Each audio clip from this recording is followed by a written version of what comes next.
Denise Roach. Mr. Speaker. Mr. Speaker, tēnā koutou I te whare. Can't hear. I just want to start my speech in the general debate, sir, by acknowledging the passing of NZCTU, New Zealand Council of Trade Unions, former Secretary and former economist Peter Conway.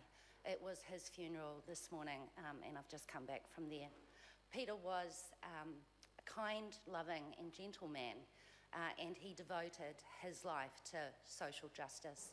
And I think, sir, he would actually appreciate and approve of the bill that I launched today, which is designed to amend the Immigration Act to increase the refugee quota to 1,000 refugees plus or minus 5%.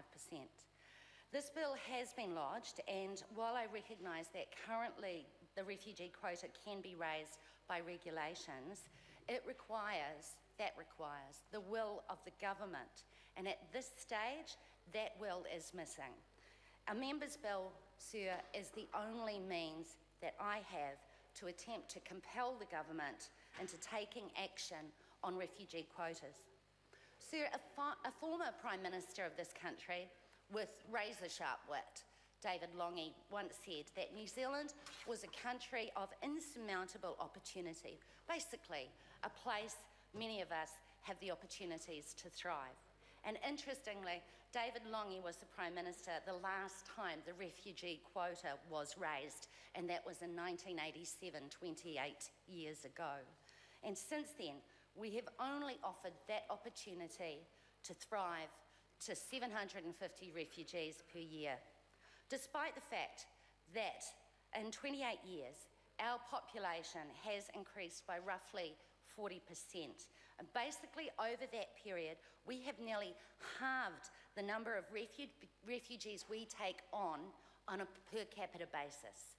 We only take 750 refugees from a total of over 50 million refugees worldwide, and that is the largest number since the end of the Second World War. And yes, it is a big problem. But yes, we can do our fair share of supporting these people who've been displaced, endured war, endured civil disruption, who've actually faced death many times over.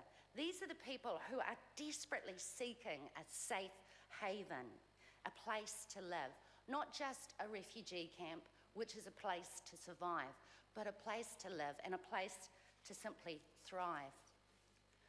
Sir, there are people who would give the world to settle here in New Zealand, and many of them actually do give everything they have. And we are failing in our obligations as a humanitarian global citizen by taking so few refugees. We are about 87th, 88th in the world in terms of refugees per capita. Even Australia takes roughly 5 times more per capita than we do.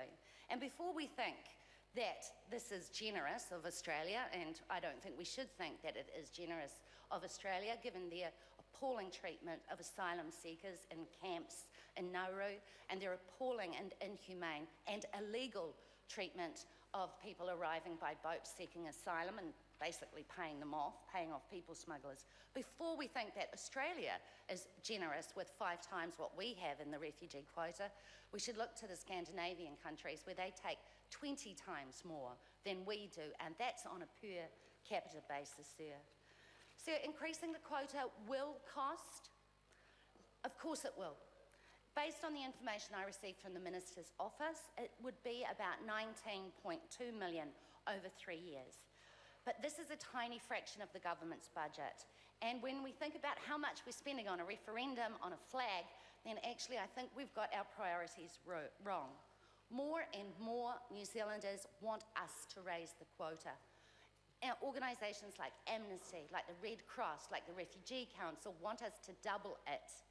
And actually, even News Talk ZB with their poll showed that a majority of New Zealanders who answered the poll actually want to see the quota raised.